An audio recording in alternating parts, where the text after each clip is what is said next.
like a very trustworthy man in a suit. Is my tie straight? Yeah. You're looking very like a trustworthy. Banker. How about that? Shall we begin? Let's go. All right. I, Dylan Radigan, will expose a Wall Street secret and answer the question everyone has been asking me this week. How did Goldman Sachs make $3 billion in 3 months' time when all this other stuff's going on? Really? It's just like pulling a rabbit from a hat. Let me explain how the investment giant managed this amazing trick. To the table, please. Of course, the astonishing end result, Goldman Sachs stock up 155% in the past 6 months, and Goldman Sachs netting, yes, $3.4 billion US dollars. They're not worth what they used to be, but what the heck, they'll take them. In the last quarter, quadrupled its earnings, I dare say, from a year ago. Its second most profitable quarter in the history of the firm. Alex, it is like magic. I'm not so sure. Here's where the money came from. Financial advice, $325 million is pretty normal. Again, they are smart people, very smart, in fact, and they're very good at offering very sound advice, actually. Goldman's some very smart people. Selling stocks, again, pretty normal Wall Street business, $363 million they made doing that. And then bonds worth about $200 million. I've said that one again, not a big money business. Narrow margins. These are very transparent markets, so a lot of people can see the customers are well informed. Okay. So you get basically an efficient price. It's a totally legitimate services, for sure. And more bond underwritings, they make more money. More stock, they make more money. Makes sense. But then there's this last item. $10 billion in a single quarter from what they call trading and principal investments.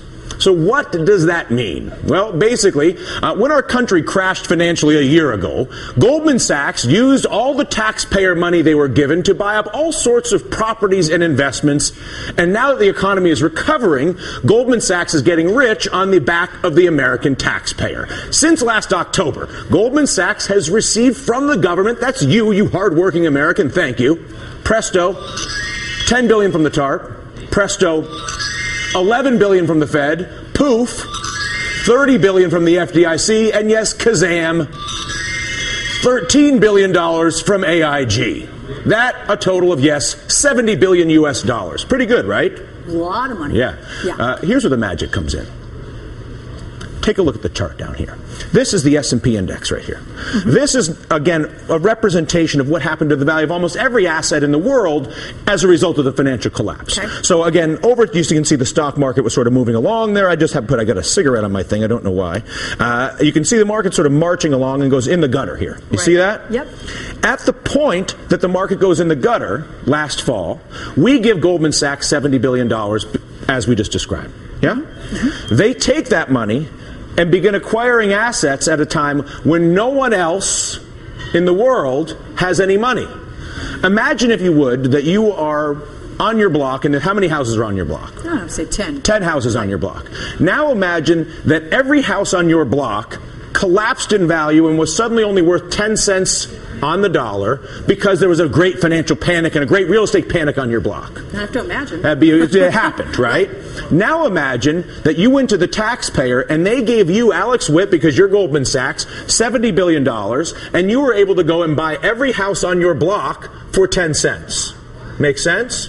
In other words, they came into this distressed asset pool using taxpayer money when every other bank had collapsed. Bought things cheap. Bought everything on the cheap. Okay.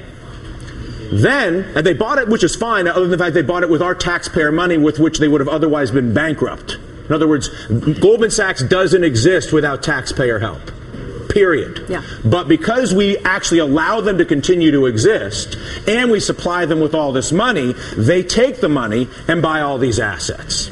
Then we, by way of the Federal Reserve and the Treasury and a variety of other vehicles, put 23.7 trillion US dollars underneath the entire U.S. economy. And in the process, we have reinflated the stock market, we have reinflated a variety of asset classes, except for the difference this time is Goldman Sachs now owns everything because they were the only ones with the money. It's not everything, but they own a lot more than they otherwise would have, and it's simply become worth a lot more. The tragedy here and the crime is that they never gave us an interest in that money. We gave them $70 billion, and they have all the money and all the power. So it stayed all within Goldman Sachs. You got it. You know how you fix this? You need clawbacks to get back the stolen money. Those profits at Goldman Sachs are the American taxpayers' profits. They're not Goldman Sachs' profits. They used our $70 billion to do it. And we need to get rid of this practice of invisible exchanges where no one can see anything in the financial markets, and then the taxpayer suddenly is on the hook. I think it actually can be done. Can I ask a question? Please. Is this illegal or immoral? This is, well, it depends on your feeling on stealing. Right? So this is legalized theft because the Treasury Department, run by former Goldman Sachs CEO Hank Paulson, delivered the money without any strings attached to his former colleagues at Goldman Sachs. So it's legal in the sense that the Treasury Secretary, former Treasury Secretary Hank Paulson, and current Treasury Secretary Tim Geithner, who was at the New York Federal Reserve, made the decision to supply Goldman Sachs with all the money to buy all the stuff cheap, and they made the decision to supply it with no strings attached.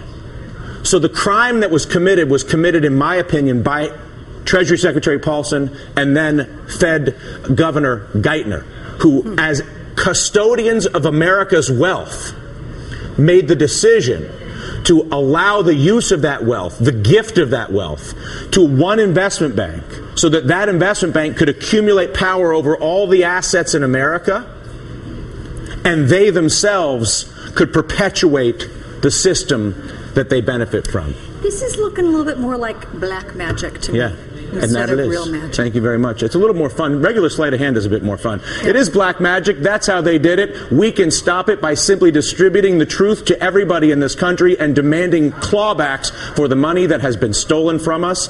We are back here on the morning meeting right after this.